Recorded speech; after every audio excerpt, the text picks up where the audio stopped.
अस्सलाम वालेकुम फ्रेंड्स, कैसे हैं आप लोग। उम्मीद करता हूँ सब खैरियत से होंगे। माज़रत चाहता हूँ, पूरे 10 दिन के बाद आज वीडियो डाल रहा हूँ क्योंकि तबीयत बहुत ज़्यादा ख़राब थी और हिला नहीं था जा रहा। अजीब सा वायरल इन्फेक्शन हुआ था, उसकी वजह से ना कोई वीडियो, कोई टूल, कोई बना ही नहीं सका। चलें, आज फिर से एक टूल के बारे में आप लोगों के साथ डिस्कस करूँगा। टूल के ऊपर ऑलरेडी मैंने पहले भी वीडियो बनाई हुई, लेकिन टूल अच्छा है तो मैंने उसका लेटेस्ट अपडेट आई है, मैंने कहा आप लोगों के साथ शेयर की जाए। और फ्री टूल है, आप इसको इजीली यूज़ कर सकेंगे। चलें, टूल के बारे में जान लेते हैं। टूल का नाम है जी ज़ीरो नॉक्स रिमूवल टूल। उससे पहले आप लोगों से हमेशा जो रिक्वेस्ट होती है वो यही है कि चैनल को लाजमी सब्सक्राइब करें, बेल आइकन पर क्लिक करें ताकि आने वाली वीडियोज़ जो है ना वो आप भाइयों तक पहुँच सकें। चलें, टूल कौन सा है जी? Zero knocks removal tool. इसके लिए आपको किसी लॉगिन की ज़रूरत नहीं पड़ेगी, इसकी अपनी वेबसाइट से हम इसको डाउनलोड कर लेंगे। तो ज़ीरो नॉक्स, इस पर डबल क्लिक कर लेते हैं, इसको यस कर लेते हैं। ऐसे कर लें तो ये देखें यहाँ ज़ीरो नॉक्स रिमूवल, ठीक है, ये आ गया। आप इसको यहाँ से गूगल भी कर सकते हैं। गूगल पे आपने जैसे ये लिखना है ज़ीरो नॉक्स रिमूवल टूल, ये देखें। जैसे मैं ज़ीरो नॉक्स रिमूवल टूल लिखता हूँ, पहली वेबसाइट है, आप इसको यहाँ से ओपन कर लें या मेरी दी हुई वेबसाइट ओपन कर लें, एक ही बात है, ठीक है। चलें, ये आ गया। अच्छा, अब यहाँ पे ये लिखा हुआ है फ्री वर्जन, ठीक है। आपने क्या करना है, इस फ्री वर्जन पे क्लिक करना है। फ्री वर्जन पे क्लिक करने के बाद ये पहला जो टूल है ना, देखें ये नॉक्स रिमूवल टूल 2.1, ये लेटेस्ट है वर्जन, ठीक है। इसके अलावा हम ये वाला टूल यूज़ कर चुके हैं, ठीक है, और ये भी एक बेहतरीन टूल है। ऑलरेडी अभी भी वर्किंग में है और अभी भी काफ़ी सेटों के FRP वगैरह, KG रिमूव्स वगैरह करता है, ठीक है।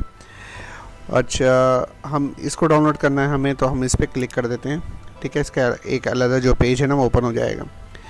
हमें ये वर्जन चाहिए और ये देख लें, ये दिसंबर 2024 दिसंबर 2025 यानी 24 दिसंबर 2025 का ये टूल रिलीज़ किया गया अभी, यानी कि आज का तारीख है 24 ही, आज के डेट का ही है, ठीक है। और आज ही आपको दे रहा हूँ। और ये इसके 2 लिंक्स हैं, एक मेगा का है, एक वैक्स फाइल का है। अब वैक्स फाइल का देख लेते हैं। मैंने असल में मेगा से किया है, ये वैक्स फाइल का भी आप इजीली डाउनलोड कर सकते हैं। यहाँ पे ये जनरेट करेगा लिंक, ठीक है। तो आप जनरेट लिंक पे क्लिक कर देंगे। उससे पहले कैप्चा होगा, आपको उसको चेक करना होगा, ठीक है। 58 MB का आपने इस पर क्लिक करना, आप इसको डाउनलोड कर सकते हैं। मैं बैक चला जाता हूँ। ये कैप्चा जनरेट होने के बाद ये लिंक जो है ना वो जनरेट हो जाएगा। जैसे मैं इस पर यस करूँगा, यहाँ पे आ जाएगा जनरेट होके, ये देखें ये जनरेट। इस पर क्लिक करेंगे तो हम इसको डाउनलोड कर लेंगे। और दूसरा लिंक जो है वो है मेगा का, ठीक है। ये तो तकरीबन भाई सारे वाकिफ़ हैं इस लिंक से। मैंने इसको इस लिंक से डाउनलोड किया है। डाउनलोड करके मैंने ये डेस्कटॉप पे रखा हुआ है, ये सामने पड़ा हुआ है, ठीक है। अच्छा, आप जहाँ से मर्ज़ी डाउनलोड कर लें, इनमें से आपकी मर्ज़ी है, आपको दोनों लिंक मिल जाएंगे, ठीक है। चलिए, मैं इसको बंद कर देता हूँ, हमारा काम यहाँ पे ख़त्म। ये इसको कर दिया क्लोज़।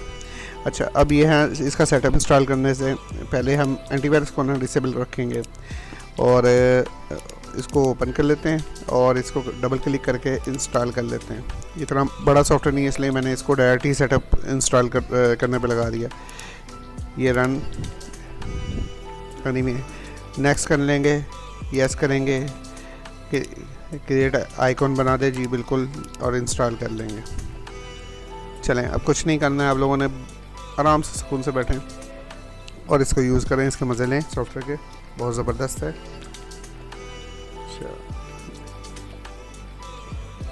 ये हो गया इंस्टॉल, ठीक है। चलें, अब इसको फिनिश करते हैं और ये आ गया सामने आपके। इसको राइट क्लिक करते हैं और रन एज एडमिनिस्ट्रेटर हम इसको चला लेते हैं। चलें जी, ये सॉफ्टवेयर जो है ना हमारे पास जो है ना वो चल पड़ा है, ठीक है। ये आपके सामने आ गया सॉफ्टवेयर। इसको मैं राइट क्लिक करता हूँ और आइकॉन जो है ना, डेस्कटॉप के आइकॉन जो है ना उसको क्लियर कर देता हूँ ताकि आपको टूल समझ आए। अच्छा जी, यहाँ देखें, ये है एक सैमसंग का टूल है बेसिकली, ठीक है। और इसके सैमसंग एमटीपी पोर्ट पे अगर ऑन होगा, अगर सैमसंग का जो सेट है ना वो एमटीपी पोर्ट पे ऑन होगा, यानी कि नॉर्मल मोड में जब हम किसी सेट को कनेक्ट करते हैं सैमसंग के को, तो वो ना एमटीपी मोड में होता है, हम उसकी इन्फॉर्मेशन ले सकते हैं, ठीक है। जब हम इसकी इन्फॉर्मेशन ले लेंगे और अच्छा, अब ये एमटीपी पोर्ट से इन्फॉर्मेशन लेने का तरीका बता रही है। अब टोटल इन्फॉर्मेशन एमटीपी पोर्ट से यानी मॉडेम पोर्ट से इन्फॉर्मेशन आ जाएगी कि सेट के अंदर कौन सा क्या क्या कुछ लगा हुआ है और कौन सा सॉफ्टवेयर और हार्डवेयर वर्जन लगा हुआ है, सारी इन्फॉर्मेशन उसकी यहाँ पे आ जाएगी। अच्छा, इसके अलावा 3 मेथड दिए हुए हैं एफआरपी के, एंड्रॉयड के 2024, 23, 22 और उससे पिछले जितने भी हैं वो सेट करने के लिए। और जो एंड्रॉयड 16 का लेटेस्ट जो सेट आया है, ठीक है, लेटेस्ट जो अभी आया है, तकरीबन तमाम टूल्स उसमें सपोर्ट आ गई है एंड्रॉयड 16 की सैमसंग का, ठीक है। ये उसकी ऑप्शन भी इसके अंदर आ गई है, तो आप ये यहाँ से भी यूज़ कर सकते हैं, ठीक है। इसके अलावा आप सेट को डाउनलोड मोड में लेके जा सकते हैं नॉर्मल मोड से, और रीबूट कर सकते हैं सेट को, और फैक्ट्री रीसेट भी कर सकते हैं। एमटीपी मोड में होना चाहिए सेट, ठीक है, यानी नॉर्मल मोड में खड़ा हो सेट, तो हम ये काम भी कर सकते हैं साथ में। उम्मीद है यहाँ तक क्लियर हो गया होगा। नेक्स्ट हमारे पास आ जाता है एडीबी।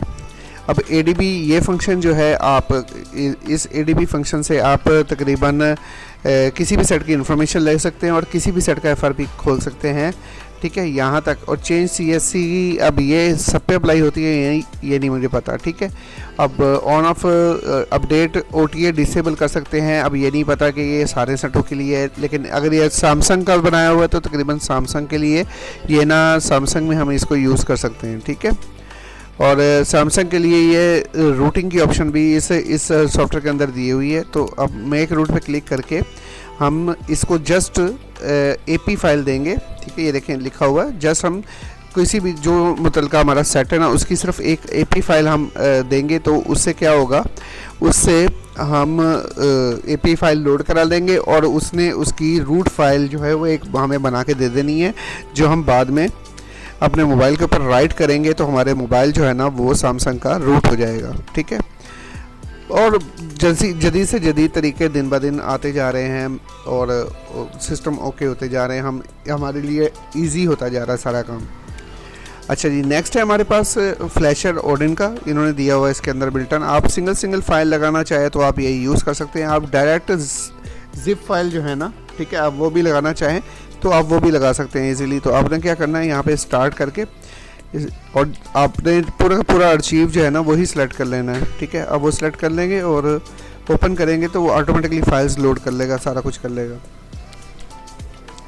ठीक है। यहाँ से आप उसकी रीपार्टीशन भी कर सकते हैं और क्लियर भी कर सकते हैं। और जब सारी पार्टीशन या कोई भी पार्टीशन आप फ्लैश करना चाहें तो आप क्लिक करने के बाद फ्लैश का बटन दबाएंगे तो फ्लैश हो जाएगा। इसके बाद हम आ जाते हैं डायग्नोस्टिक में। डायग्नोस्टिक में हम सेट के बैटरी की इंफॉर्मेशन ले सकेंगे, ठीक है, और कनेक्टिविटी के कौन कौन सी चीज़ें हमारे मोबाइल के साथ जो है अब इस टाइम कनेक्टेड हैं, कौन कौन सा वाईफाई ब्लूटूथ वगैरह अगर कनेक्ट है तो आप उसकी रैम वगैरह स्टोरेज वगैरह चेक कर सकते हैं, सीपीयू का यूजेज चेक कर सकते हैं, ठीक है। इसके अलावा है डाउनलोड मोड, नहीं बस यही है, ठीक है। तो ये है टोटल टूल। चले मेरे पास ना वीवो का सेट है, अब वो उसकी कनेक्टिविटी तो लगा के देख लेते हैं, उसको चेक कर लेते हैं कि आया कि ये वर्क भी करता है या नहीं करता है, क्या हिसाब है, ठीक है। चलें बैटरी की इंफॉर्मेशन, चलें सबसे पहले हम इसको चेक कर लेते हैं एडीबी कनेक्शन के साथ क्या करता है, बताता हूँ। ले जी, ये जी मेरे मोबाइल का इसने स्टोरेज बता दी है, ये स्टोरेज है, ये रैम है और ये सीपीयू का यूजेज है। अब क्या है जी, 107 GB टोटल साइज़, यानी 128 GB है ना मेरा, ठीक है। तो 88 GB जो है वो यूज़ हो चुकी है, 19 GB खाली पड़ी है। इधर से टोटल रैम जो है वो ये है, यानी 8 GB होगा, ठीक है। 4 GB यूज़ ही पड़ी है, 3 GB खाली पड़ी हुई है। इसके अलावा 95% जो है CPU आइडल मोड में है और करंट जो लोड है सिर्फ 5% है CPU के ऊपर, ठीक है। अच्छा, एडीबी की इन्फॉर्मेशन ले लेते हैं, जो आपको बताया था वो देख लेते हैं इसमें करता है कि नहीं करता है, इन्फॉर्मेशन देता है या नहीं। लें, पूरी इन्फॉर्मेशन भी आ गई मेरे सेट की, दोनों सिमें कौन सी चल रही हैं वो भी इन्फॉर्मेशन आ गई है। ठीक है, आप लोगों के सामने ही है सारा। ठीक है, कौन सा वर्जन लगा हुआ है, कौन सा सिक्योरिटी पैच लगा हुआ है, सारा का सारा, कौन सा सीपीयू लगा हुआ है, वो भी इन्फॉर्मेशन इसके अंदर आ गई है। अच्छा, साथ में हम इसका एफआरपी भी रीसेट कर सकेंगे, ओटीए भी डिसेबल कर सकेंगे। ठीक है, अच्छा जी, अब डायग्नोस्टिक के अंदर ये बैटरी की इन्फॉर्मेशन देख लें। चलें जी, बैटरी की इन्फॉर्मेशन अपने सेट की देख लेते हैं क्या बताता है, देखें। अच्छा जी, रीडिंग बैटरी डायग्नोस्टिक, हाँ जी बिल्कुल बता दी, 40% लेवल पे है इस टाइम। अभी तो मैंने चार्ज की हुई है ना, 40% हुई हुई है। ठीक है, और वोल्टेज जो है ना बैटरी का ये है, और टेम्परेचर इस टाइम 19 डिग्री सेंटीग्रेड है। ठीक है, और हेल्थ इसकी अभी गुड है। ठीक है, बाकी चार्ज साइकिल्स नहीं पता, और फर्स्ट टाइम, और साथ में ये वायरलेस वाली नहीं है तो नॉट सपोर्टेड आ गया। लिथियम की है, पॉली टेक्नोलॉजी की, तो वो वाली इसके अंदर लगी हुई।